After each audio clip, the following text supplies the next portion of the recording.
Good afternoon everyone. Welcome to Mithila nursing classes. आज हम nursing educational technology के पहले यूनिट जो कि इंट्रोडक्शन एंड थ्योरेटिकल फाउंडेशन है, हम इसको आज डिटेल में पढ़ेंगे।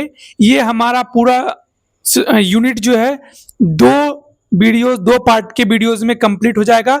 सो ये पहला पार्ट है जिसमें कि हम पढ़ेंगे meaning and definitions of educational technology. So इसका क्या मीनिंग है? एजुकेशन जो वर्ड आया है वो एडुक्टम वर्ड से आया है, जिसका मीनिंग होता है टू एजुकेट।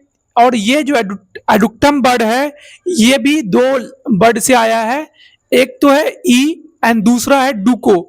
ई का मतलब होता है फ्रॉम विद इन, हमारे खुद के अंदर का, और डूको का मतलब होता है टू लीड आउट, मतलब टू एक्सप्रेस आउट।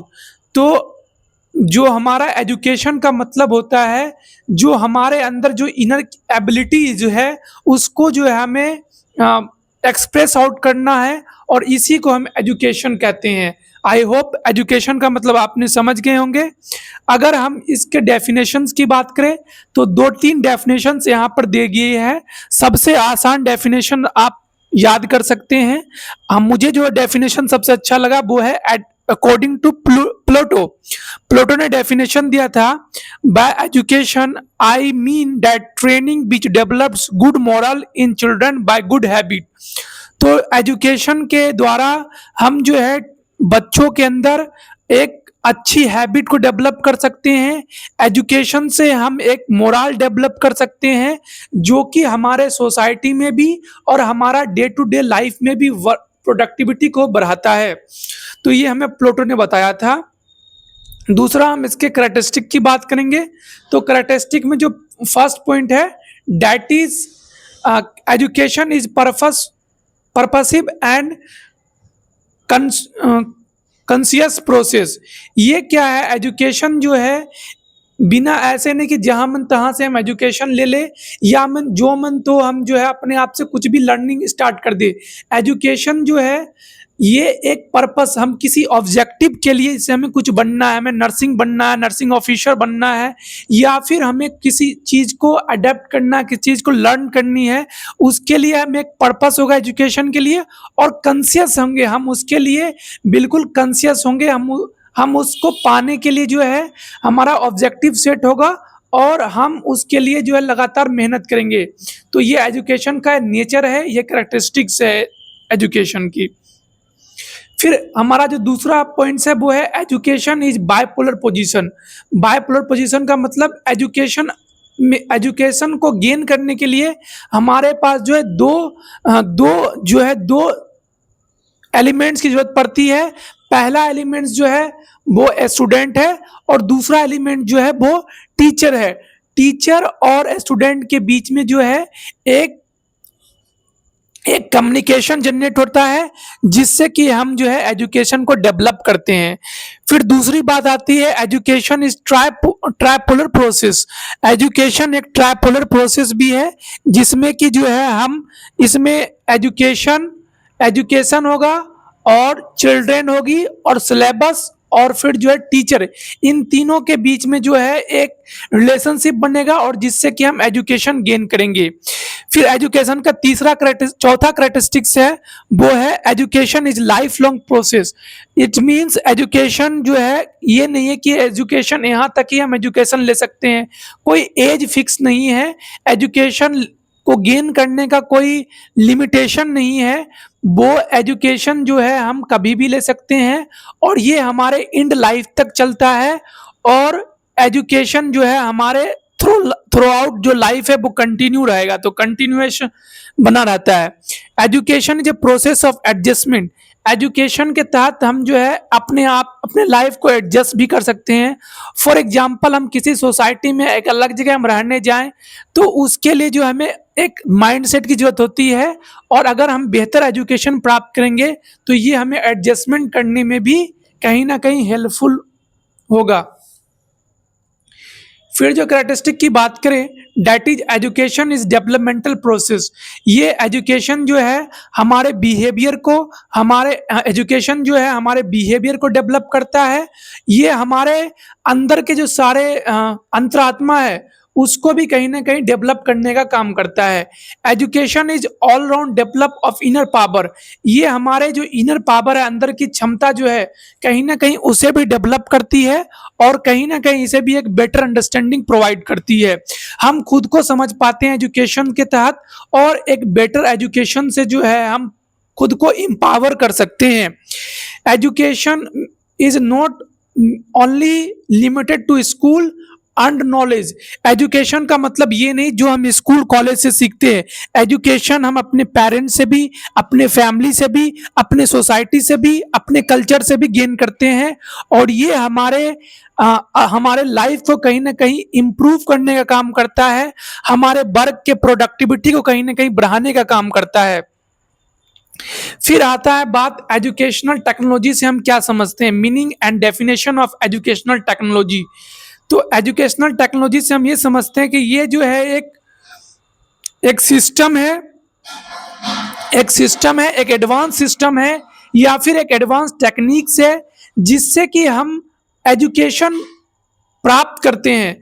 तो आपसे कोई पूछे एजुकेशनल टेक्नोलॉजी का क्या डेफिनेशन है, तो आपको बोलना है ये एक ऐसा एडवांस टेक्निक्स है जिससे कि हम एजुकेशन गेन करते हैं, चाहे वो नया प्रोजेक्टर्स हो, चाहे वो न्यू मेथड्स हो लर्निंग की, चाहे वो पीपीटी प्रेजेंटेशन हो, चाहे वो कंप्यूटर हो, चाहे वो हार्डवेयर हो, सॉफ्टवेयर हो, चाहे वो कोई भी मटेरियल हो जो कि एडवांसमेंट्स लाती है हमारे एजुकेशनल फील्ड में और जिससे कि हम एजुकेशन जो है कहीं ना कहीं ओवरऑल गेन करते हैं।